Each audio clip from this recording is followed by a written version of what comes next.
The game of golf dates back to the 15th century and has evolved over those hundreds of years. But as we celebrate Black History Month, there's still a lot of work to be done to diversify the game. Sports director Shane Wright joining us now with those who are on the front lines for change around the game locally and a look into the future. Shane?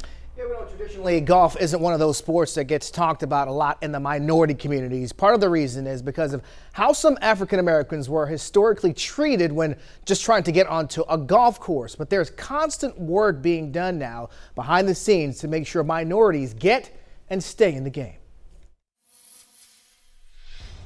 It's a sport that some describe as pure, the swing, the precision, where the only color really associated with it is green. But in the not too distant past, the only thing you saw was black caddies. Malachi Knowles, and I was the black shag boy, remembers a time on Palm Beach County golf courses that color was all some people saw. They wouldn't pretty much let us on that golf course as it then existed. Knowles helped blaze the trail for many African American golfers, having been around the game locally since he was 10. Yeah, Shane, I was telling you about Bear Lakes Country Club, and you can come from 10 years old and actually be number one in a major country club. He's since become the founder of the African American Golfers Hall of Fame and has been inducted into the Florida Black Sports Hall of Fame.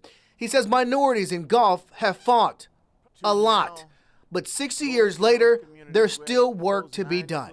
I believe we're turning the corner just a little bit.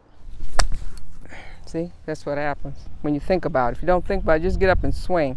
Martha Clark is the president of the Fairview Country Club, the first black country club in Palm Beach County's history, created in 1954. Fairview created that atmosphere where, so we got 4 people, we got 8 people, we got 16 people, we got 20 people. It was a necessary organization. According to Zapia.com, of the almost 7,500 pro golfers in America, only 9% are black. We have to figure out how to bring in younger people. The question is, do they feel the need to participate in an organized golf group? That's what golf does for you.